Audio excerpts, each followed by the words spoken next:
Bonjour, ici Karine Lagacé de Garde la Forme et je suis en compagnie de Franck Marchex. Franck, tu es un coach de renommée. Tu coaches à de multiples dans le fond, facettes, des dirigeants, des sportifs, des athlètes ou des artistes. Tu es un formateur, un conférencier aussi de renom. Tu as plus de 6000 consultations à ton actif. Tu as eu l'impact sur plus de 300 000 personnes par tes consultations, tes formations que tu as données. Il y a plusieurs programmes justement que tu as mis au niveau de la PNL, la méditation, l'hypnose. Tu es reconnu par les entrepreneurs aussi comme un expert dans la préparation mentale, la négociation, tout ce qui touche l'estime de soi aussi, le développement. En fait, tout ça, c'est la même chose pour moi. C'est-à-dire tout ce que tu peux citer, c'est vraiment les mêmes éléments. C'est-à-dire que là, tu vois, je te voyais partir dans toutes les strates. Et en fait, pour moi, c'est presque toujours des synonymes parce que c'est relié à mon travail de base qui est l'hypnose, la PNL et la méditation. Et tout ce qui tourne autour de ça, on peut derrière aller travailler sur l'estime de soi, sur la négociation. On peut aller travailler sur les problèmes de poids, tu m'en parlais tout à l'heure. On peut travailler sur des problématiques de confiance en soi, de prise de parole. On peut travailler sur tout ce qu'on veut parce que ce sont les outils prioritaires qui vont en fait permettre de travailler sur toutes ces difficultés-là. Okay. Donc, c'est vrai qu'après, c'est que des synonymes, quoi, concrètement. OK, ben c'est bien que tu le dises parce que dans le fond, moi, je trouvais que ça s'interreliait, mais dans le fond, il y a des gens peut-être pour qui ça ne l'est pas, fait que je trouve ça fun que tu le clarifies.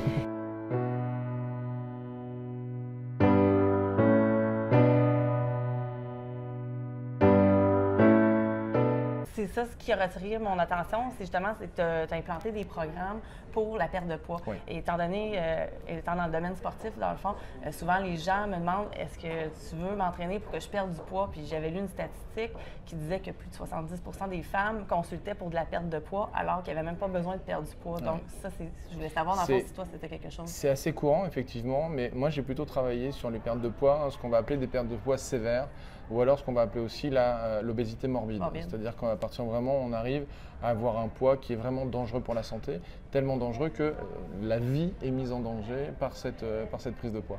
C'est vrai que moi j'avais plutôt tendance à travailler avec des gens comme ça, en tout cas c'est plutôt ma clientèle à l'époque où je consultais beaucoup plus, parce qu'en fait aujourd'hui j'ai développé plutôt une activité d'accompagnement des coachs ou d'accompagnement des thérapeutes, c'est-à-dire que je les aide plutôt sur des piliers de développement d'activité ou des piliers vraiment de développement de puissance de coaching.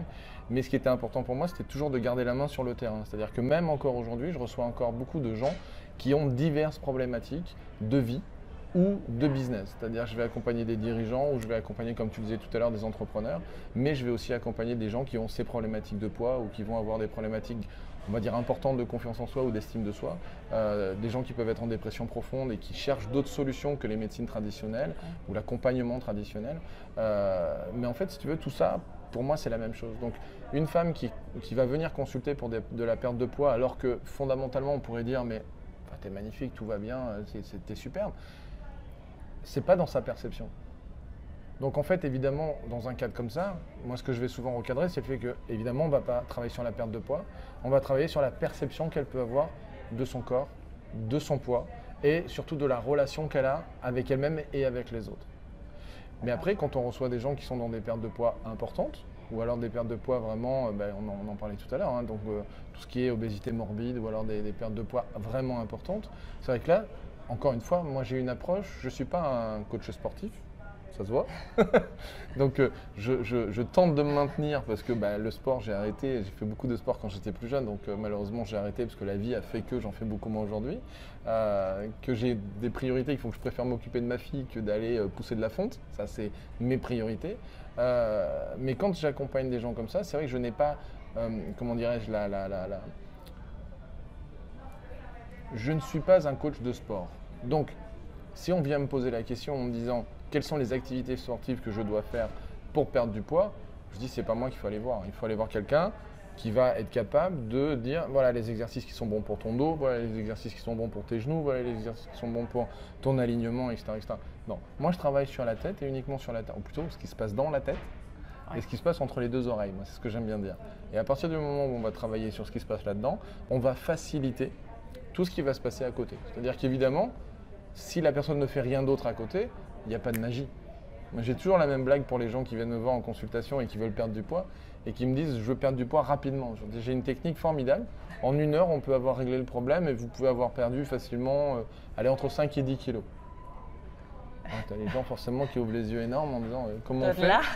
Et je leur dis c'est simple, j'ai ma tronçonneuse à côté, vous préférez qu'on enlève quel bras? Je m'attendais pas à ça. Et là forcément les gens ils disent mais il est fou, il se passe quoi, etc. Et évidemment on plaisante là-dessus, c'est un joke pour vraiment les faire rentrer dans la perception que si on veut quelque chose qui prend 1 heure pour perdre 5 kilos, j'ai la technique. Mais c'est quoi les conséquences? Et concrètement, si vous voulez perdre du poids de manière vraiment cohérente, bien pour votre corps, facile pour votre corps, et que ce soit vraiment quelque chose qui se mette en place facilement, il va falloir du temps et il va falloir du travail. Sinon, on peut faire la méthode rapide. C'est ça. Et crois-moi, il n'y a personne qui a jamais voulu la méthode rapide.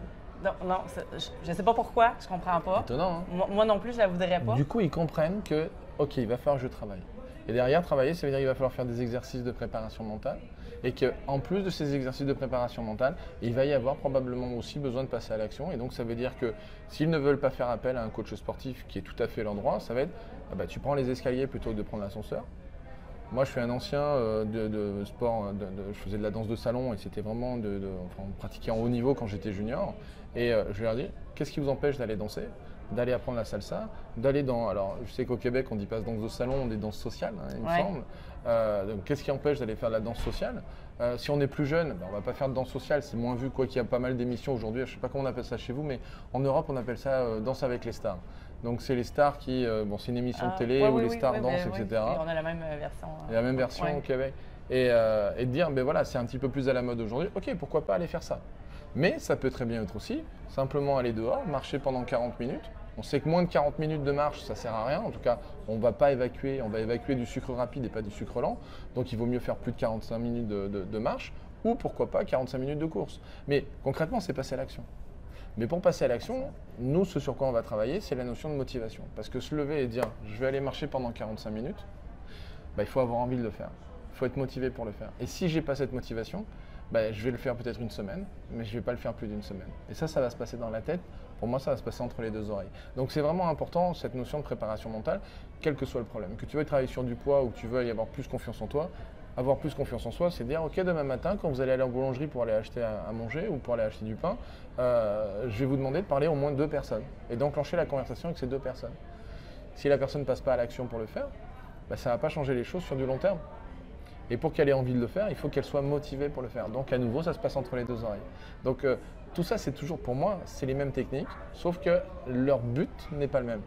Mais en tout cas, les techniques pour y arriver, quand on les analyse de près, c'est quasiment toujours les mêmes. OK, là, tu as dit plein de choses qui m'intéressent. Dans le fond, la perception des gens. Oui.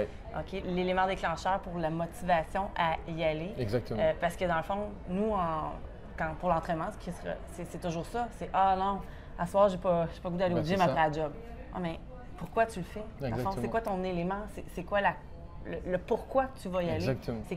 C'est quoi ton but? Fait que c'est sûr que le petit go, il est dur à faire. Ouais. Mais un coup que tu es là, j'ai jamais vu comme « Oh non, j'aurais pas dû y aller. » C'est ça. J'ai jamais entendu personne dire. Quelque chose qui est aidant, enfin en tout cas dans les accompagnements que je propose, c'est toujours de réfléchir sur évidemment le pourquoi, c'est d'où je pars. C'est-à-dire vraiment quelle est la source, quelle est l'origine, mais c'est aussi la notion de sens.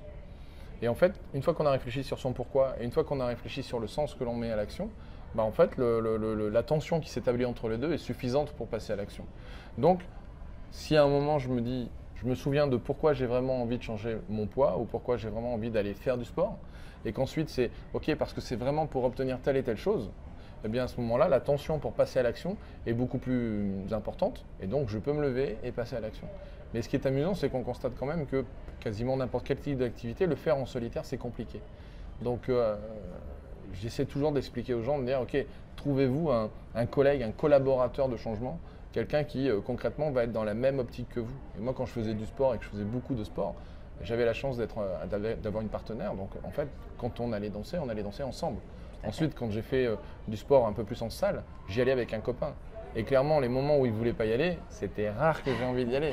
Ah là, tu as mis le point sur… Et inversement, ce qui fait que quand moi je ne voulais pas y aller, en fait, il n'avait pas envie d'y aller. Ce qui fait qu'on s'auto-motivait l'un l'autre parce que quand il ne voulait pas, je l'appelais, je lui dis non, mais je t'attends, j'ai vraiment envie qu'on y aille et tout ça.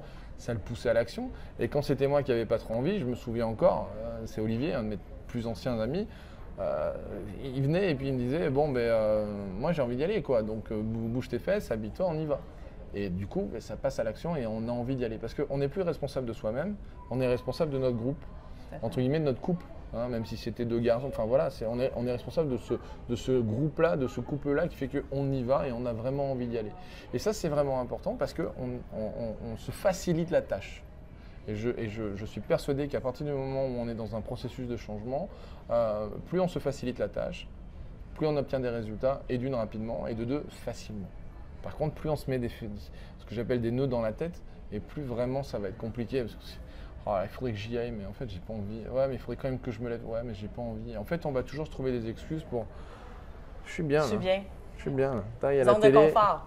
Je vais appuyer la télé. Là. Ah, c'est sympa. Non, c'est pas sympa, mais en fait, je préfère quand même être devant, tu vois.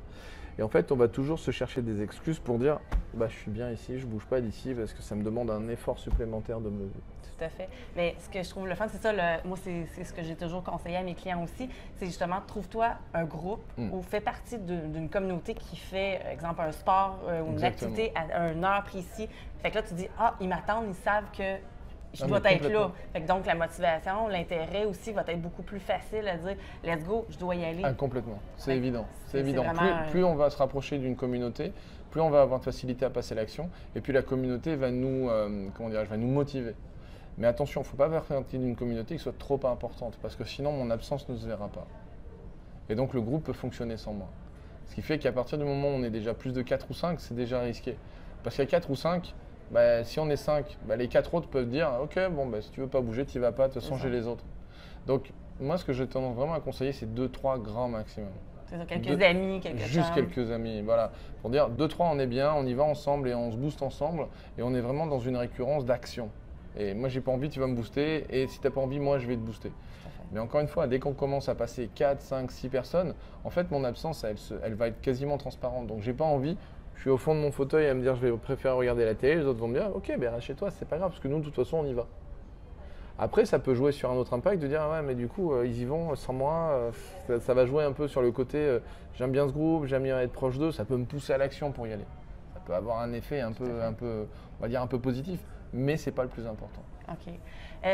Pour te citer, tu as marqué, dans le fond, sur ton site, que ta mission était d'aider les gens à devenir leur meilleure version d'eux-mêmes pour être heureux à tous les jours. C'est venu me chercher parce que moi, je me dis, je veux aider les gens à avoir une santé optimale au quotidien par le biais de l'activité physique. Donc, tu es venu me chercher, j'ai dit, aïe, tu sais, c'est être heureux, être bien, être en santé. C'est une de mes visions pour les gens. Dans le fond, c'est ce que je veux faire. Et toi, c'est ça, on a eu l'opportunité de discuter et tout ça. Tu m'as dit que tu étais justement un grand danseur, donc même prof de danse. J'ai enseigné la danse pendant longtemps. Je ne suis pas un grand danseur, il y a bien meilleur que moi. Du tout. Non. J'ai enseigné la danse longtemps parce que c'était une passion pour moi d'enseigner et de transmettre ça. J'enseignais beaucoup dans une école professionnelle à l'époque où moi j'étais compétiteur, parce qu'en tant que compétiteur, du coup, j'avais l'opportunité d'avoir un meilleur niveau que la plupart des gens qui venaient apprendre. Et j'avais une véritable passion pour le fait de transmettre. C'est vraiment quelque chose qui m'a absolument passionné. Maintenant, pour vraiment comprendre pourquoi cette phrase était importante pour moi, je ne voudrais pas faire trop long, mais juste raconter une petite anecdote. Moi, j'ai ma maman qui était orthophoniste, qui travaillait dans un centre d'handicapés. Et quand j'étais enfant, en fait, je passais quasiment tout mon temps dans le centre d'handicapés dès que j'étais pas à l'école, parce qu'on allait là-bas. Et je me souviens quand j'ai grandi, après à 18 ans, et que j'allais la voir à son travail, je me souviens d'un jour où on est sorti et on a vu un enfant, enfin un jeune qui avait mon âge, qui avait 17-18 ans, et qui était en fauteuil roulant et qui pilotait son fauteuil uniquement avec son menton. Il avait un joystick sous son menton, il pilotait son fauteuil comme ça, et donc il était ce qu'on appelle tétraplégique, c'était juste une cassure au niveau du cou, très haute, qui fait qu'il n'y a plus que la tête qui bouge. Et je me souviens encore avoir vu ce jeune homme en disant, mais je ne le connais pas, comment ça se fait, est-ce qu'il est nouveau dans le centre, je ne connais pas très bien cette personne et tout ça. Et là, ça a été intéressant, si vous voulez, parce qu'à un moment, dans ma tête, quand elle m'a dit « non, il vient juste d'arriver », ça a été de me dire « bon, mais qu'est-ce qui lui est arrivé ?» Et là, il m'a dit « en fait, il y a à peu près 1 an, il a été avec des amis dans un lac, il a fait un peu le foufou, il a sauté, il n'y avait pas assez de fond, il s'est brisé la nuque. Et il est comme ça depuis 1 an, quoi. Donc maintenant qu'il est en convalescence, il est dans notre centre, et donc nous, on va l'aider comme ça au quotidien. Et moi, dans ma tête, ça m'a fait un gros shoot en me disant, mais waouh, du jour au lendemain, comme ça, pour une bêtise, entre guillemets, il peut t'arriver le pire. Alors, il n'est pas mort, hein, parce que pire pour sa famille, ça pourrait être qu'il soit mort, mais c'est quand même. Enfin, clairement, je ne le souhaite pas et je ne souhaite à personne. C'est ça. Et là, moi, ça m'a fait un déclic de me dire, ouais, tu es en pleine forme, tu as tes 2 pieds, tes 2 jambes, en tout cas, tu les bouges comme tu veux, comme je peux décider du jour au lendemain de partir sans avoir besoin d'aide de qui que ce soit. Lui, c'est pas possible, ne serait-ce que pour se lever, etc. Et je me dis, tu n'as pas le droit d'être malheureux, quoi. C'est pas, enfin, prends conscience de la chance que tu as et assume cette chance-là du début jusqu'à la fin. Et moi, ça m'a vraiment fait un chamboulement dans mon esprit en me disant, ouais, moi, il faut que je prenne plaisir. Et quand je vois souvent les gens autour de moi qui peuvent se plaindre pour des bêtises ou des choses comme ça vient me chercher en me disant, t'as tout pour être heureux, quoi. T'as tout. Ok, t'as peut-être pas eu le boulot que tu voulais, t'as peut-être pas le corps que tu voulais, t'as peut-être pas ci, t'as peut-être pas ça, t'as peut-être pris un petit peu de poids, Waouh, regarde à côté de toi. Il y a des gens qui ont même pas la moitié de ce que tu as et qui se plaignent pas et qui sont heureux, quoi. Oui, ça, il y en a des pires qui ont des situations pires au niveau physique, puis eux autres, ils se plaignent pas, puis go, on avance, on continue. Et puis on y va, quoi. Et concrètement, pourquoi? Parce qu'ils savent déjà tout ce qu'ils n'ont pas. Donc ils disent, maintenant, je profite. Et là, je me dis, moi qui ai beaucoup plus en termes physiques, je peux me permettre de faire plein de choses. Je me dis, non. Alors, je dis pas que je me plains pas, parce que si ma femme était là, elle serait la première à me taper derrière la tête et en me disant, oh. Non, moi, j'aime bien, on va dire, je suis un plaigneur, quoi. J'aime bien un petit peu râler tout le temps. Je suis un râleur. J'aime bien râler. Ah, je ne connaissais pas ce côté-là. En fait, parce que j'aime bien le principe de dire, j'accumule pas la plainte. Donc, je vais râler tranquillement sur des petites choses toutes bêtes, au quotidien, des petites choses toutes bêtes. Je râle. Mais je ne m'appesantis pas sur quelque chose qui ne va pas. Je vais râler 3 minutes et tout de suite, je suis passé à autre chose. Même pas 3 minutes. Je vais râler un coup sur un truc qui me gêne. Puis tout de suite, je suis passé à autre chose. Parce que ça me permet souvent de plaisanter là-dessus, de prendre de l'autodérision là-dessus. En disant, et puis après, de me dire, allez, t'as râlé pour ça, c'est rien. Mais en fait, d'accepter chez moi les 2 visions. C'est-à-dire que j'ai pas besoin de me dire à chaque fois que je dois être parfait et tout le temps de me dire la vie est belle, merveilleuse tout le temps. Non, je suis un être humain, il y a plein de choses qui ne me plaisent pas. Là, il vient d'avoir les élections en France. Quand je vois les résultats des élections en France, je me dis, j'y retourne dans 2 jours. Non, en fait, j'ai pas vraiment envie d'y retourner dans 2 jours. Vu ce qu'on nous propose là, aïe, ça vient me chercher moi concrètement. Et je vais râler pendant 3 minutes. Et puis après, je vais me dire, c'est juste pour à la limite que ce soit l'un ou l'autre qui soit élu. C'est pour 5 ans. Et puis 5 ans après, il se passera autre chose. Ok, zen, tout va bien, on va pas non plus. Et puis si vraiment ça vient nous chercher sur autre chose, on mettra des choses en place et on passera à l'action. Et là, à ce moment-là, la motivation, l'envie de passer à l'action, l'envie de se mouvoir est à nouveau au maximum. Donc moi, j'aime bien râler de temps en temps. Je suis un râleur, je le reconnais. Mes copains le savent et tu sais, souvent ils plaisantent de ça parce qu'ils me connaissent. Mais j'aime pas m'appesantir sur les problèmes. À un moment, c'est dire, j'ai toute la vie pour être bien et pour être heureux. Donc j'aime bien râler de temps en temps et puis tout de suite oublier. Et puis me concentrer et mettre mon focus vraiment sur les choses qui me plaisent et sur les choses qui méritent d'être vécues, quoi. Donc, tu sors le méchant, tu sors, après ça, on passe à autre chose. Alors, je ne sais pas si tu connais la CNV, c'est la communication non violente. C'est un outil de communication qui est extrêmement puissant, qui a été créé par Marshall Rosenberg, qui est vraiment un personnage incroyable. Il faut lire son bouquin et suivre une de ses formations. Enfin, lui, il est mort, mais aujourd'hui, il y a plein de gens qui transposent ça.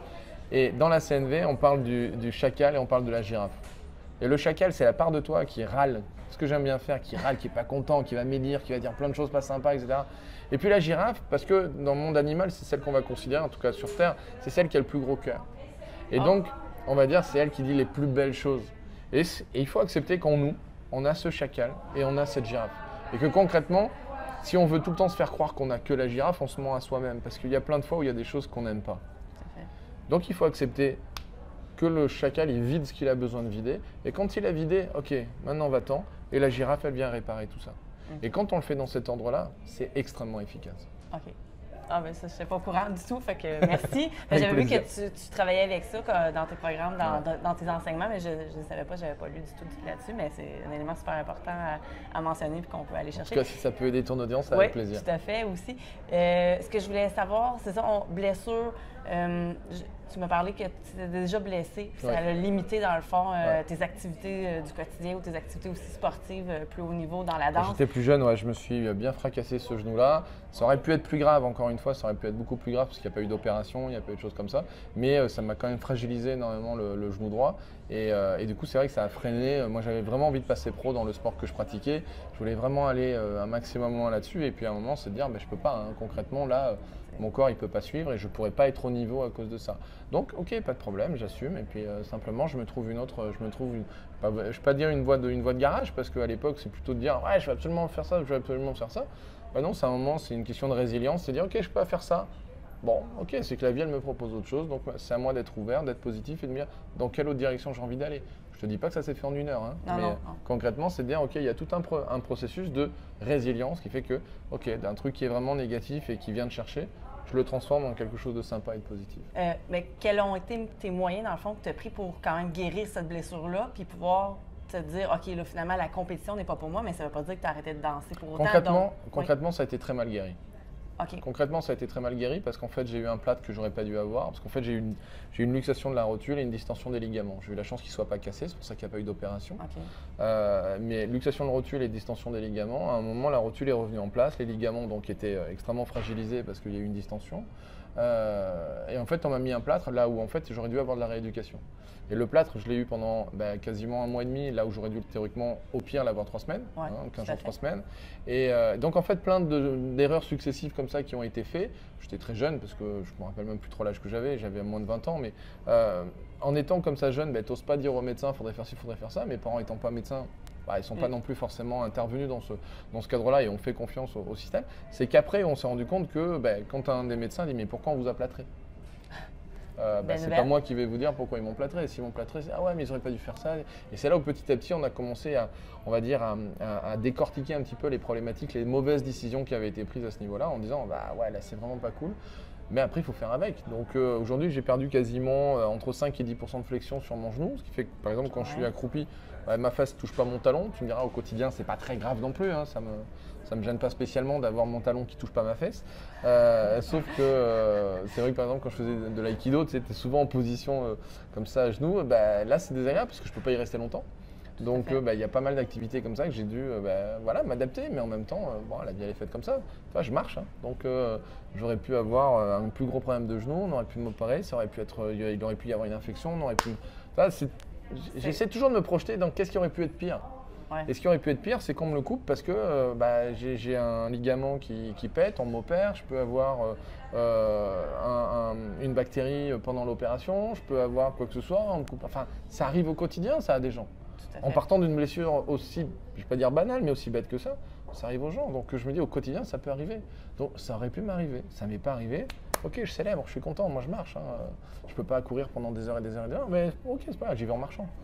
Ou je prends un taxi ou un Uber et puis on y va. Quoi. Mais ça, souvent, c'est ce que les gens, dans le fond, tu te blesses, souvent tu as une portion d'arrêt que tu dois te donner, mais suite à ça, c'est rapidement, on doit recommencer au moins à marcher, à avoir du mouvement.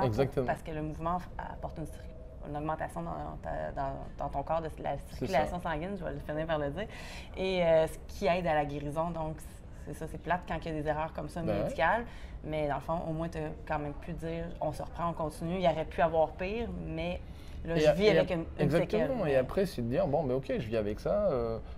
Ça ne m'a pas empêché, là, avec des amis, on est parti faire un stage de survie, ça a duré quelques jours. J'ai fait des pentes pas possibles. Bon, mais mon genou, ça a tiré dessus. Je m'étais blessé aussi à la cheville, c'est une autre blessure, mais je m'étais aussi blessé à la cheville. Pendant cette sortie-là, la cheville a craqué, j'étais blessé aussi. Ok, la vie elle est faite de ça, et puis c'est des opportunités pour vivre autre chose. Les potes, pendant un temps, ils m'ont porté, après on a marché ensemble, et puis voilà, ça crée la vie qui fait que c'est celle que tu vis, quoi. Donc c'est ok. Tout est ok. Tout est ok, oui. Et donc, dans le fond, c'est ça. Merci beaucoup pour ton partage. Plaisir. Dans le fond, je continuerai encore des heures à te parler. Moi, je te trouve intéressant avec les histoires, les anecdotes que tu as pu, mais c'est ça. Ce que je veux surtout que les gens retiennent, c'est que peu importe ce qui vous arrive ou quoi que ce soit, retenez qu'il faut bouger. Une blessure, quoi que ce soit, ne doit pas vous arrêter. Puis tout est une question aussi de perception. Si vous voulez, dans le fond, faire quelque chose qui vous tient à cœur, mettez-y l'effort, prenez action en vous disant « let's go, on y va » pour pouvoir, dans le fond, réussir à atteindre votre objectif, votre but, vos rêves. C'est exactement ça. Merci beaucoup encore, C'est avec grand plaisir. C'est vraiment super gentil. Merci de m'avoir accueilli. Merci à toi. Si vous avez aimé et si vous savez que cette vidéo ou les informations que Franck a pu nous partager aujourd'hui qui peut aider quelqu'un que vous aimez ou que vous connaissez qui pourrait l'aider, bien, s'il vous plaît, partagez la vidéo d'aujourd'hui. Ça va me faire un grand plaisir. Sur ce, Karine Lagacé vous dit garde la forme. À très bientôt. Ciao.